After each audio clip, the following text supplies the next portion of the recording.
1 week had passed since the aliens arrived. Each day followed the same pattern. Meetings would start at 9 in the morning. The aliens would make demands. The humans would ask questions and suggest other options. The aliens would get annoyed. Then everyone would take a break and start again. Junli sat in the small room that the human team used for private talks. His coffee had gone cold, but he drank it anyway. He needed to stay alert. "They added 2 more guards today," said Sun-hee, looking at her tablet. She had placed small devices around the meeting room that recorded everything the aliens did. "That makes 8 guards total." Dae Kim spread papers on the table. "And look at these medical scans they want to do. They say it's to check if our air makes them sick. But these tests would show them much more, like how easy it would be to hurt us." June nodded. "What about their ship?" Sun-hee swiped her screen. 20 smaller ships inside the big one. Each could carry about 50 soldiers. They're armed with weapons we've never seen before. Earth's militaries are on high alert, but she didn't need to finish. If the aliens attacked, Earth would fight. Back hard, but many people would die. "Have they contacted anyone else?" June asked. "They tried to speak directly with 3 major countries yesterday," said the American diplomat. "Offered them special deals if they would break away from our united front." "Did anyone agree?" asked June. "No. Everyone is sticking to the plan, for now." June stood up and walked to the window. Outside, regular people walked by, living their lives. Most tried not to stare at the huge alien ship that hung in the sky. They were trying to be brave. "They're getting impatient," said Sun-hee, joining him at the window. "I've been studying their language patterns. Even with the translator, I can tell they're surprised we haven't given in yet." "Good," said June. "Surprised enemies make mistakes." "Are they enemies?" asked Dae. "Maybe they really do want to protect us." June turned to the older man. "Do you believe that?" Dae sighed. "No. Their body language shows aggression, not concern. They see us as things to use, not people to help." A knock on the door stopped their talk. The young aide from the first day entered. "Sir, Commander Tyke is asking to speak with you." "Alone." June raised an eyebrow. "That's new. Where?" "The garden area. He's waiting." Sun-hee frowned. "I don't like it. Why alone?" "To test me," said June, "to see if I'm afraid, or to offer something he doesn't want the others to hear." He straightened his tie. "I'll go." "Take this," said Sun-hee, handing him what looked like a normal pen, just in case. June took the pen and put it in his pocket. It felt heavier than a normal pen should. Sun-hee had always been good with gadgets. The garden was on the roof of the building. It had been made to give the diplomats a place to relax. Now it was empty except for Commander Tyke, who stood looking at the city. 2 guards waited by the door but stayed back when June approached the alien commander. "You wanted to see me?" June asked. Tyke turned. In the sunlight, his shell looked almost beautiful, with colors that shifted as he moved. "Diplomat Lee." "Thank you for coming." The alien looked around. "Your world has interesting growths. We call them plants," said June. "Flowers, trees. They make our air clean and our eyes happy." Inefficient use of space, but pleasing in a primitive way." Tyke moved closer.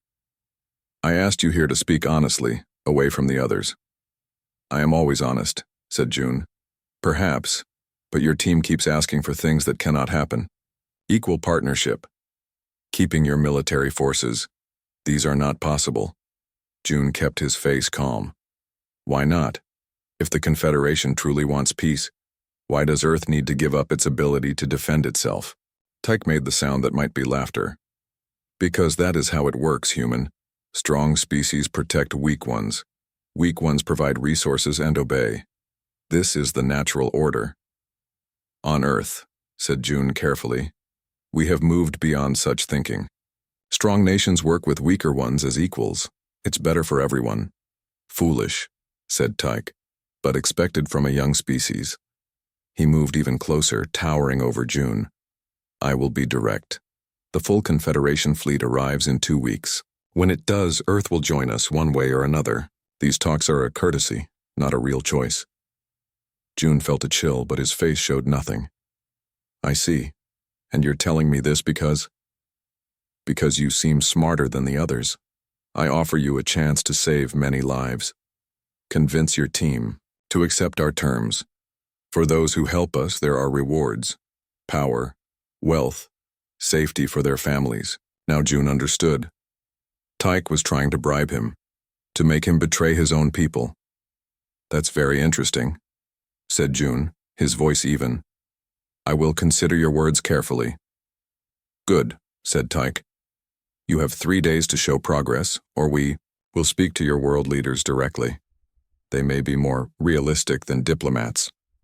The alien walked away, his guards falling in behind him. June stayed in the garden a moment longer, feeling the weight of Sun He's pen in his pocket. He had not needed to use it, not today. Back in the private room, June told the others everything. So they're planning to force us to join, said Day, his old face sad. I had hoped I was wrong. And they tried to turn you, said Sun He. Classic divide and conquer tactic. The Russian diplomat slammed his hand on the table. We should call their bluff. Bring our military ships to show them. We're not afraid. No, said June. That's what they want, an excuse to attack. We stick to the plan. Keep talking. Keep learning about them. Every day we delay gives Earth more time to prepare. What if they go around us? Asked the Chinese diplomat. Speak to world leaders directly? Then we trust our leaders to be smart, said June. All of them have been briefed. They know what's at stake. That night, June couldn't sleep. He stood by his hotel window, looking at the alien ship glowing in the dark sky. As a soldier, he had faced death many times. As a diplomat, he had stopped wars with words. But this was different. The whole planet was at risk. His phone buzzed. A message from Sun He. Need to see you now, basement level 3. 15 minutes later, June walked into a room filled with computers and screens. Sun He was there, still in her day clothes. She looked excited. I found something, she said. It took days to hack their systems, but I got in. She showed him a screen with strange symbols. These are communications between Tyke and their fleet. They're not just talking about Earth.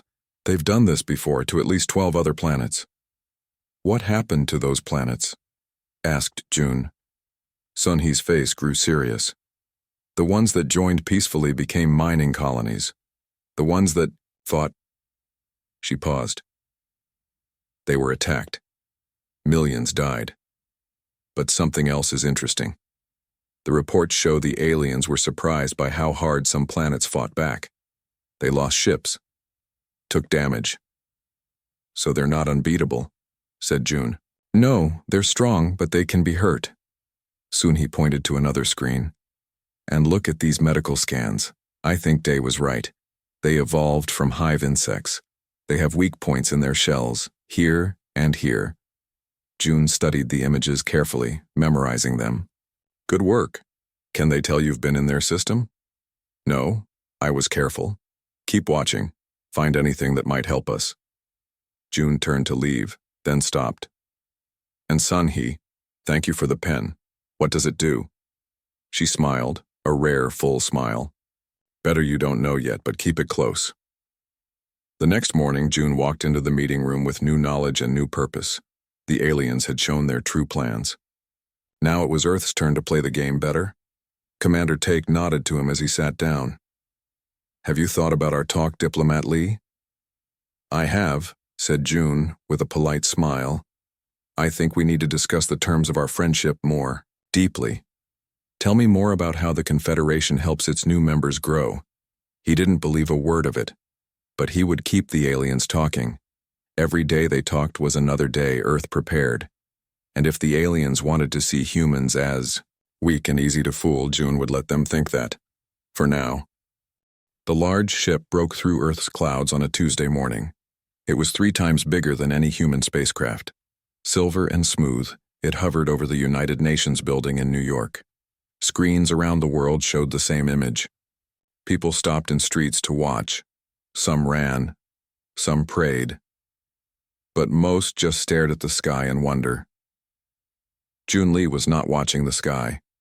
He was looking at his small black coffee, trying to stay calm. After 25 years of service to his country and planet, this would be his most important job yet. "Sir, they're asking for you now." The young aide looked nervous. Everyone was nervous today. Jun nodded and stood up. He straightened his simple gray suit and picked up his thin black folder. No weapons, no armor, just papers and his training. "You remember what to do if things go wrong?" he asked the aide. "Yes, sir. Code Epsilon. But the president says it won't come to that." Jun smiled slightly. "The president is an optimist. That's why we need him. And it's why he needs people like me." Jun had not always been a diplomat. For 15 years he had served in Korea's most elite Special Forces unit. Then, for 10 more years, he had worked with international teams, fighting terrorists. He had killed men with guns, knives, and once with just a pen. Now at 50, his hair was gray at the temples, but his body was still strong. His mind was even stronger. The world's governments had been smart. When the alien signal first came 5 months ago, they did not choose regular diplomats for first contact. They chose people who understood danger, people who had been in war zones, people who looked calm but could fight if needed. "You look too normal to be dangerous," his old commander had once told him. "That's your best weapon." Jun walked into the large meeting room that had been prepared for the aliens. 5 other human diplomats were already there.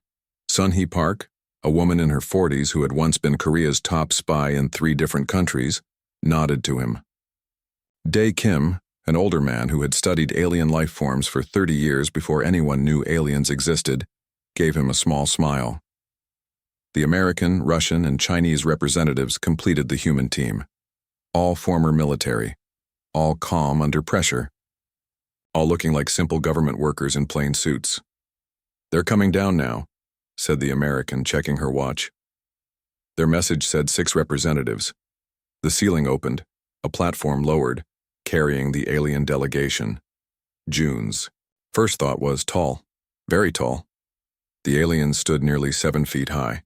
They looked somewhat like giant ants walking on 2 legs with hard outer shells covering their bodies. Their heads had large eyes and moving parts around their mouths that clicked when they spoke. Their leader stepped forward. He wore a bright uniform with many decorations. Behind him, 4 aliens carried weapons that looked very advanced. The 6th alien carried what seemed to be communication devices. "I am Commander Tyke of the Vesperian Empire, lead negotiator for the Galactic Confederation," the leader said through a small device that translated his clicks and sounds into English. "We have come to discuss Earth's entry into our alliance of worlds." Jun stepped forward. He bowed slightly, showing respect but not submission. "Welcome to Earth, Commander Tyke.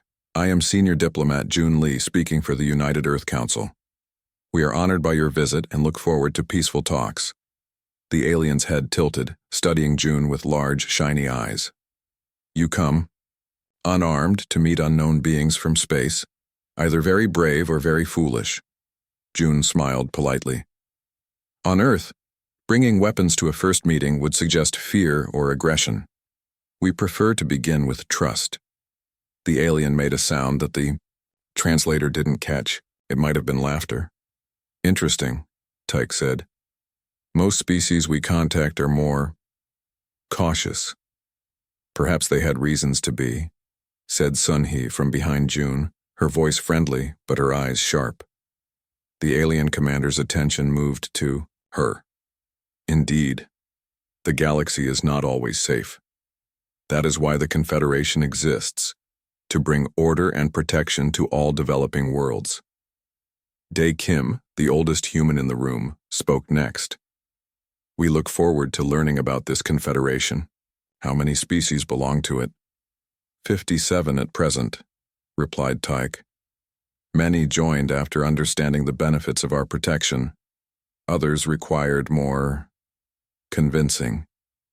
The room grew quiet. The meaning was clear enough. "Please sit." Jun gestured to the large table. We have much to discuss. The aliens sat on one side, humans on the other. The armed guards remained standing.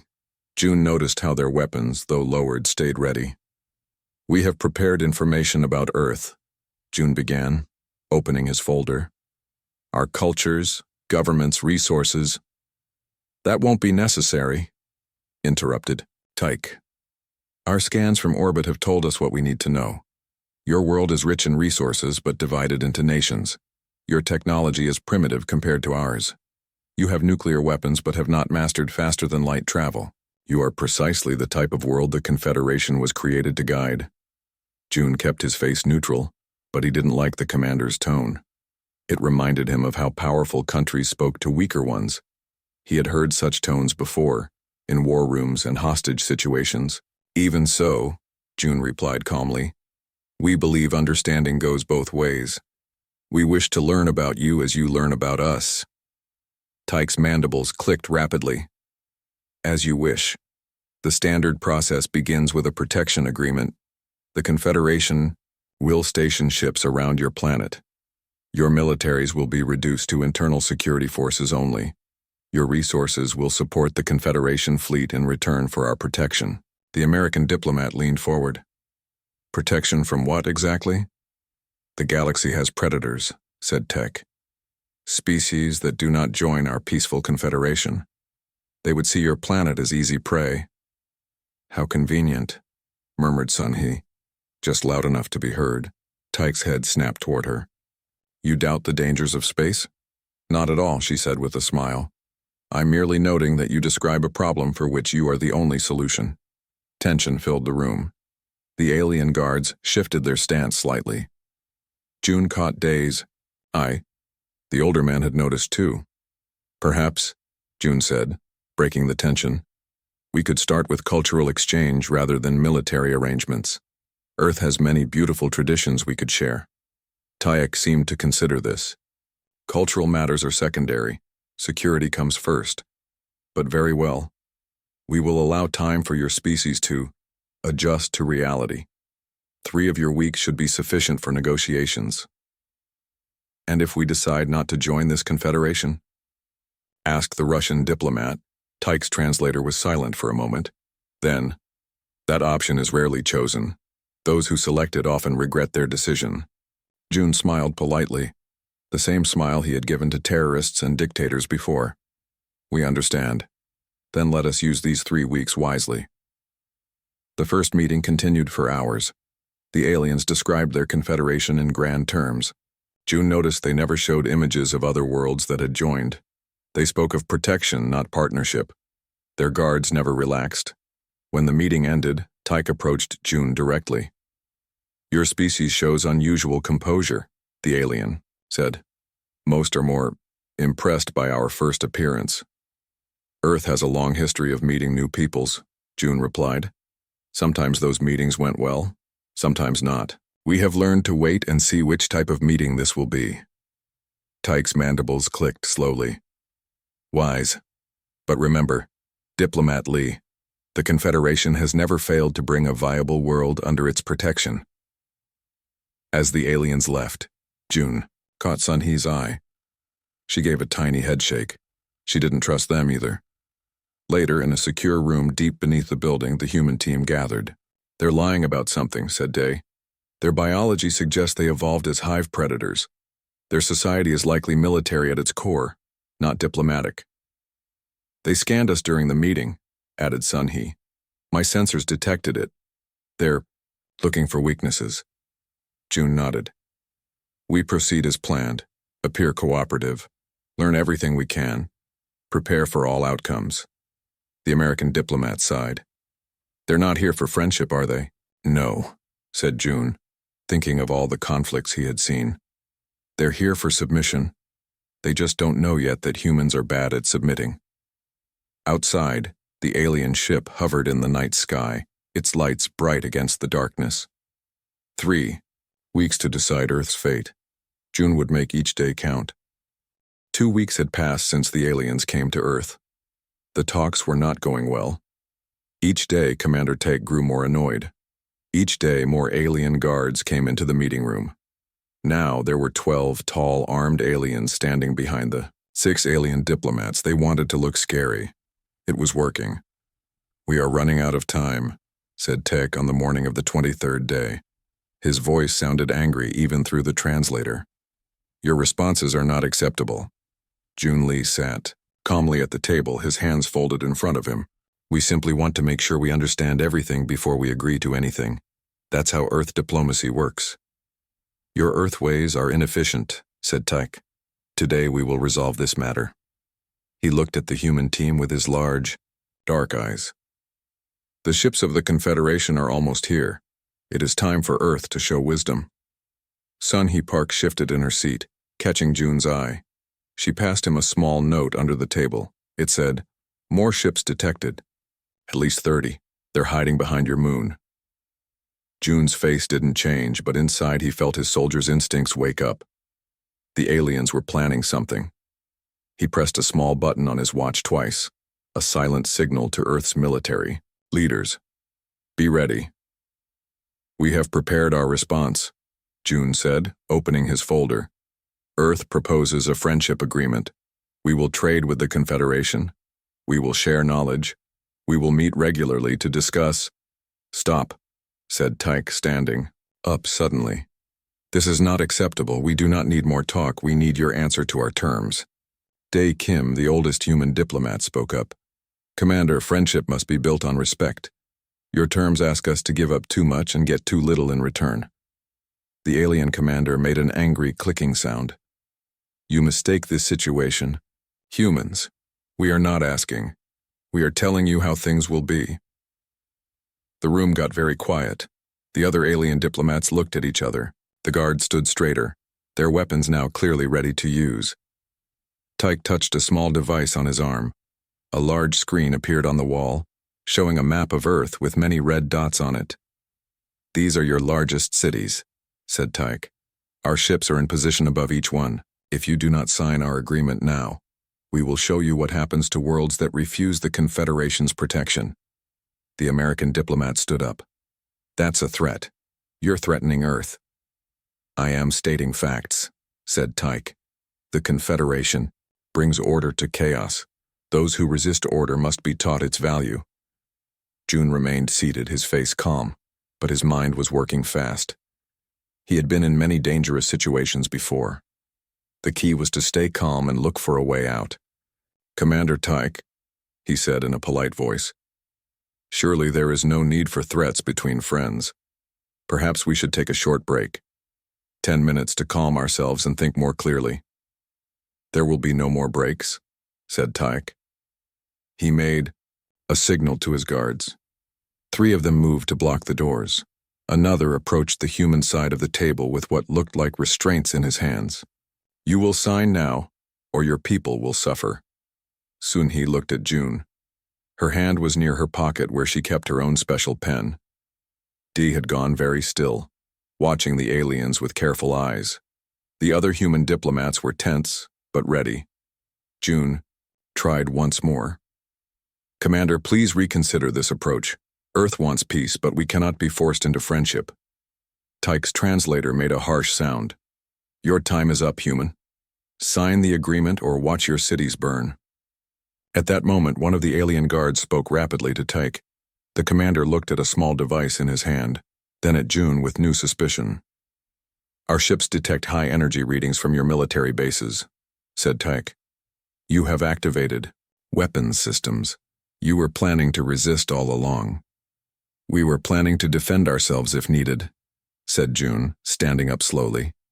"Just as any sensible species would do." One of the alien delegates, smaller than Tyke and with lighter coloring, spoke up.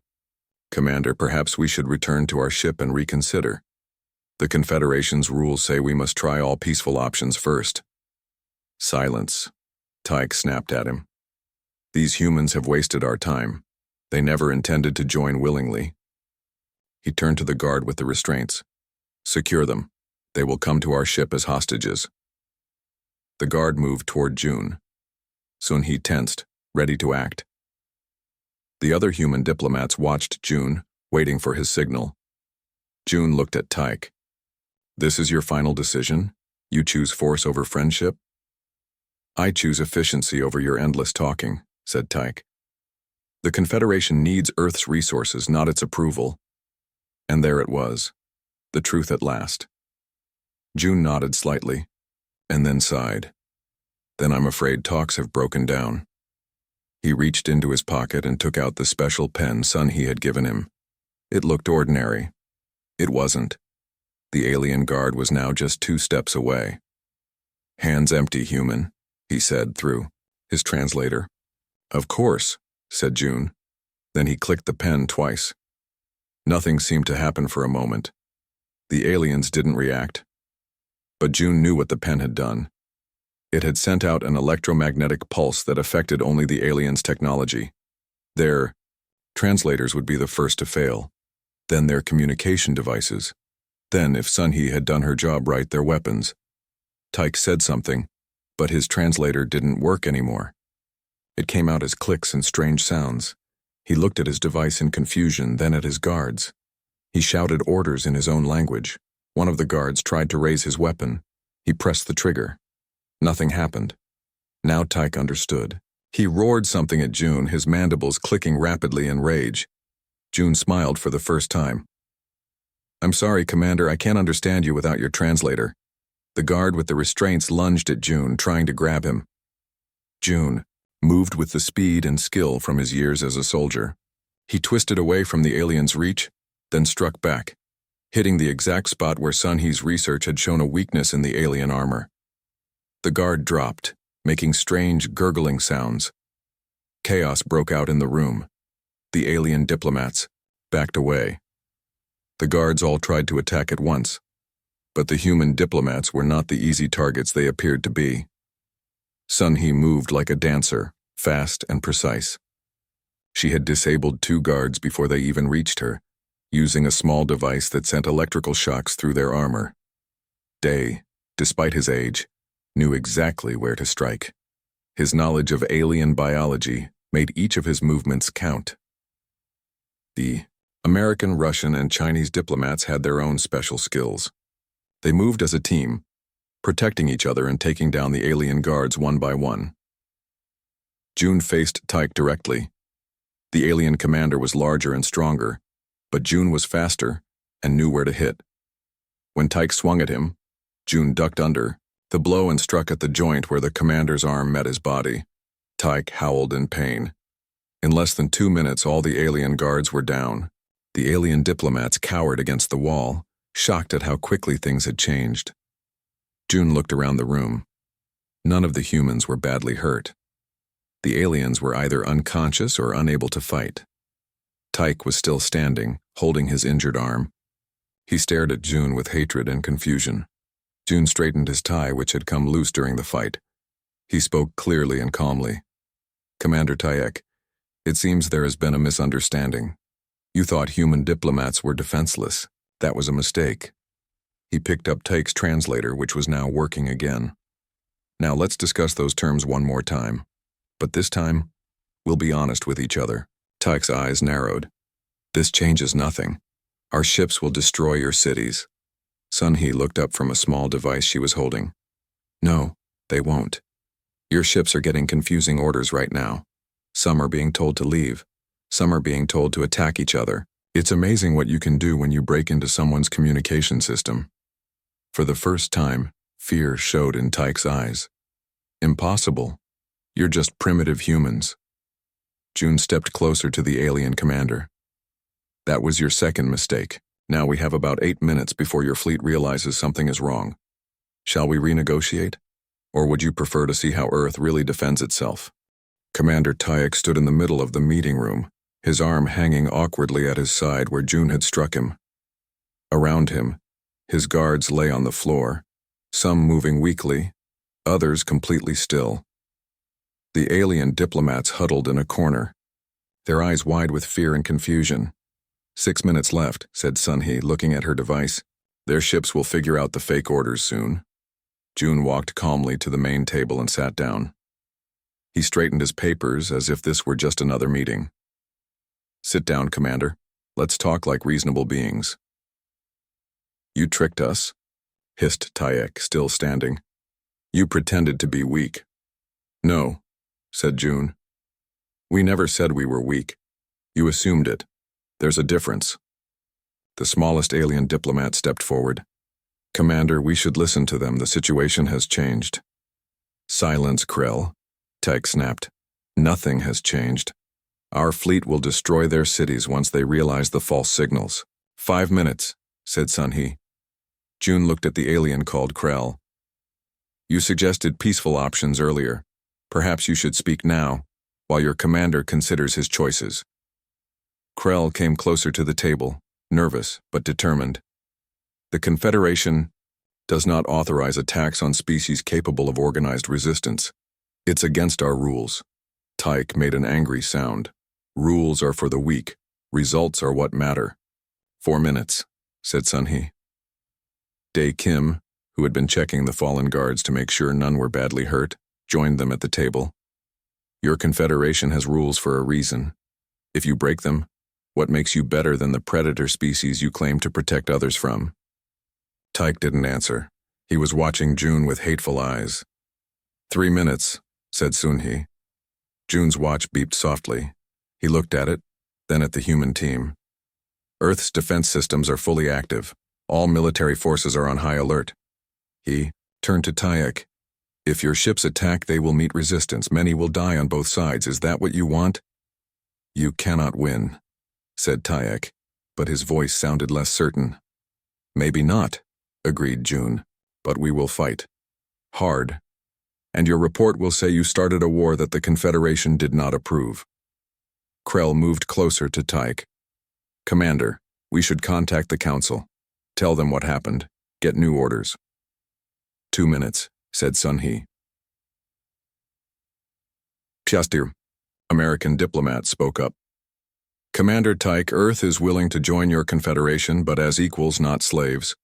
Your choice now will shape the relationship between our worlds for generations. Tayek looked at his fallen guards, then at the human diplomats who had defeated them. His mandibles clicked rapidly as he thought. 1 minute, said Sun-Hee. After that, we lose control of your ship's communications. What do you want? Tayek finally asked, his voice low. June smiled slightly. A fair agreement. Earth keeps its military. No alien bases without our permission, fair trade and respect. Tayek was silent for a long moment. Then, and if I refuse? Then we fight, said June simply. And whether we win or lose, the Confederation will know you failed at peaceful contact. Will they promote a commander who starts unnecessary wars? 30 seconds, said Sun-Hee. Krell put a hand on Tayek's good arm. Commander, please, this is the right path. Tayek finally sat down at the table. Send the stand-down order to our fleet, he told Krell. Tell them negotiations are continuing. Sun-Hee handed Krell a small device. Use this. Your systems will accept it as one of yours. Krell took the device and quickly sent a message. Sun-Hee watched her screen, then nodded to June. Confirmed. Their ships are standing down. The tension in the room eased slightly. The human diplomats remained alert but less ready to fight. The alien diplomats began to help their injured guards. Now, said June, opening his folder again, let's discuss a real agreement between Earth and the Confederation, one that benefits both sides. Tayek's eyes narrowed. How did you do this? How did simple diplomats defeat armed guards? June exchanged glances with his team. It was time for honesty. We are not just diplomats, he explained. I served in special forces for 15 years. Sun-Hee was our top intelligence agent. Dae studied alien biology for decades. Each human at this table has similar skills. You sent warriors disguised as diplomats, said Tayek. He sounded almost impressed. We sent diplomats trained as warriors, corrected June. We truly wanted peace, but we prepared for war. The Earth leaders were very smart, added Dae. When your signal first came, they didn't panic. They chose people who could handle any situation. Tayek looked at Krell, then back, at the humans. The Confederation has never encountered a species like yours before. That's why old ways won't work with us, said June. Earth has thousands of years of history. Wars, peace, trade, alliances. We've seen it all. We've learned that true strength comes from working together, not from forcing others to obey. For the next hour they talked, really talked for the first time. The aliens explained more about the Confederation, its good parts and its problems.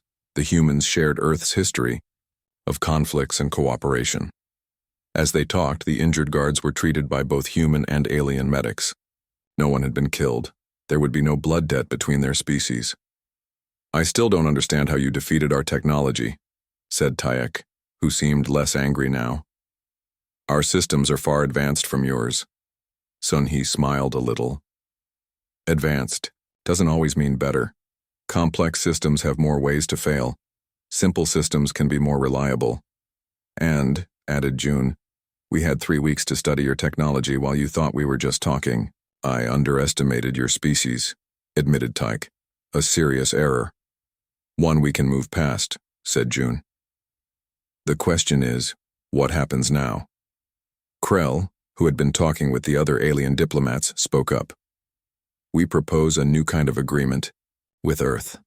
Not the standard terms, but something unique. Earth would keep its independence while joining the Confederation as a special member."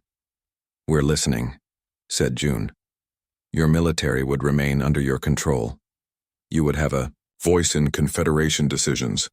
In return, you would share your knowledge and help protect nearby systems." The human team looked at each other. This was much closer to what they had wanted from the beginning.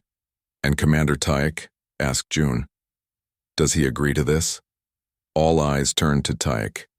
The alien commander sat straight, his pride still visible, despite his defeat. "The Confederation adapts to new challenges," he said finally. "Your species has proven itself worthy of respect. I will support this new agreement." June nodded. "Then we have the beginning of real talks. Not demands, but discussion between equals." As the meeting continued, June noticed a change in how the aliens looked at the humans. There was caution now and something like respect. The easy confidence was gone. They no longer saw humans as primitive or weak. Later that day, when they took a break, Sun-Hee joined June by the window. "You think they're being honest this time?" she asked quietly. "I think they're being careful," said June. "They've seen what we can do when pushed. They won't make that mistake again." "What about their fleet? The ships behind the moon?" "They're still there," said June. "And our defenses are still ready.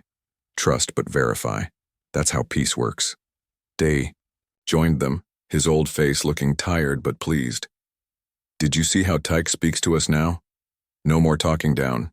He's treating us like real partners." "Amazing what a little demonstration can do," said Sun-Hee with a small smile. June looked out at the city below. People walked around, going to work, living their lives. They didn't know how close they had come to war today, or how strangely it had been avoided. "Not force," said June quietly. "Understanding. They needed to understand that humans aren't like other species they've met. We don't give up. We don't surrender easily. And we're full of surprises." "Do you think it will last?" asked Day. "This new peace?" June watched the alien ship hovering in the sky. It no longer seemed as threatening as before. "I think it has a chance," he said. "A real chance. And that's all diplomacy can ever give us. A chance for something better." That night, as June prepared his notes for the next day's talks, his phone rang. It was the president. "Mr. Lee," said the president's voice, "I've been briefed on today's events. You and your team did extraordinary work." "Thank you, sir. We were just doing our jobs." "Your job was to prevent a war. You did that." The president paused. "The aliens have requested that you personally lead the Earth delegation to the Confederation Council next month. They say they want someone who understands both diplomacy and strength. Will you accept?" June looked at his reflection in the window. He saw not just the diplomat in the neat suit, but also the soldier he had once been. Both parts of him had been needed today. "Yes, sir," he said. "I'll go, but I'm taking my team with me." "I wouldn't have it any other way," said the president. After all, they thought our diplomats were defenseless until you showed them otherwise. 3 days after the fight in the meeting room, a new treaty was signed between Earth and the Galactic Confederation. The large meeting hall was filled with people from around the world. News cameras broadcast the event to every country. The alien ship still hung in the sky, but it no longer seemed as scary to most people. Jun Lee stood at the main table, watching as Commander Taek signed the agreement with a special pen that worked with his three-fingered hand. The alien's arm was still stiff from where Jun had struck him, but he moved with dignity. When it was Jun's turn, he signed his name clearly on the line marked Representative of Earth. It felt strange to speak for an entire planet, but the world's leaders had asked him to do it. They trusted him after what had happened. With this signing, said Jun, speaking to the cameras and the people watching, Earth becomes a special member of the Galactic Confederation. We keep our independence, we keep our military, but we gain new friends among the stars. Taek stepped forward. His translator was working again, but now it was set to sound more polite. The Confederation welcomes Earth as our newest member world. Your species has shown great spirit. We look forward to learning from each other. The crowd applauded. Most didn't know how close they had come to war, how the simple signing ceremony had almost been very different. After the public event, the human and alien teams met one last time in the small meeting room where it had all happened. The marks of their fight had been cleaned up. New chairs replaced the broken ones, but the memory was still fresh. Your ship leaves tomorrow? Jun asked Taek. The alien commander nodded. Yes, we must report to the Confederation Council about our new agreement with Earth. They will be surprised. Because it's different from your usual terms? Asked Sun-Hee. Because it's the first time we've had to change our approach, admitted Taek. He looked at the human team with his large eyes. In 50 years of bringing new worlds into the Confederation, no species has ever done what you did. Made you negotiate, fairly, asked Day with a small smile. Showed us that we had become what we once fought against, said Taek, surprising them all. The Confederation began as a defense against bullies. Over time, we became the bullies. Krell, the smaller alien, who had helped during the crisis, nodded. Many of us have worried about this change, but none dared to challenge it.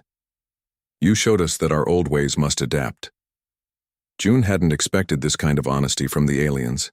It made him hopeful about the future. Earth has made similar mistakes. In our history, said Jun, strong nations sometimes forget how to deal fairly with others.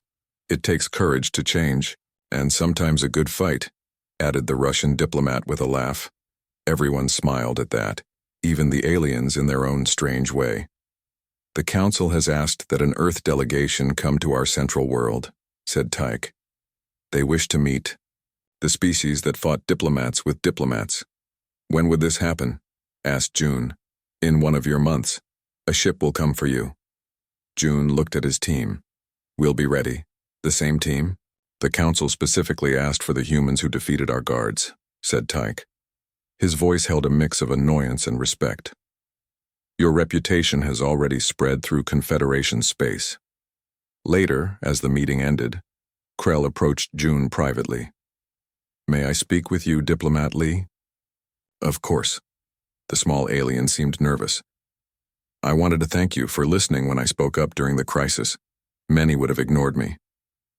You took a risk to speak for peace, said Jun. That deserves respect. Commander Taek is a good leader, but he is from the old ways of thinking, said Krell. Many younger members of the Confederation want change. Your Earth may help us make that change happen. I hope so, said Jun. War is easy. Peace is hard. But peace is always better. You are an unusual species, said Krell. Most are either good at war or good at peace. You seem to be good at both. Jun smiled. We've had a lot of practice at both. That evening, the human team gathered one last time before going their separate ways. Tomorrow, they would return to their home countries to prepare for the trip to the Confederation Central World. Well, said Sun-Hee, raising a glass. We saved the world. Not bad for a week's work. They all laughed and drank to that. I still can't believe how quickly you took down those guards, said the American diplomat to June. All those years of training really paid off. It wasn't just the training, said June. It was having the right team. He looked around at them. Sun He's technology, Day's knowledge of alien biology. All of our skills together made it work. And good planning, added Day. Choosing diplomats who could fight if needed was very smart. The aliens didn't understand. Humans, said the Chinese diplomat. They thought all diplomats were the same, just talkers, not doers. They know better now, said Sun He with a smile. After the others left, June stayed behind, looking out at the night sky. The alien ship's lights glowed steadily. Soon it would be gone, but others would come. Earth was now part of something much bigger. His phone rang. It was his old commander from his Special Forces days. I hear you're quite the hero, June, said the gruff voice. Just doing my job, sir. Fighting aliens wasn't in the job description when you became a diplomat. June laughed. No, but all that training you gave me sure helped. That's why they picked you, said his old commander. When the aliens first contacted us, the world leaders knew we needed people who understood both peace and war. People who could talk first but fight if needed. It was close, admitted June. They almost started shooting, but they didn't, because of you and your team. The old man's voice grew serious. The president tells me you're going to their homeworld next. Yes, they've invited us to meet their leaders. Be careful out there. We don't know what else is waiting among the stars. We'll be ready, promised June, for anything. After the call ended, June watched as a small light, a human spacecraft, rose from Earth and approached the alien ship. It was carrying supplies and information for the trip home, the start of cooperation between the two worlds. June thought about everything that had happened, how close they had come to war, how a few people in the right place had changed everything. Earth would never be the same now. The knowledge that they weren't alone in the universe had already changed how people thought about themselves. Some were afraid. Others were excited. Most were simply trying to understand what it all meant. But June felt hopeful. Yes, the galaxy had dangers. Yes, not all aliens would be friendly. But today had shown that humans could handle themselves among the stars. They could be strong without being cruel. They could be peaceful without being weak. In his pocket, he felt Sun He's special pen, the one that had helped save the day.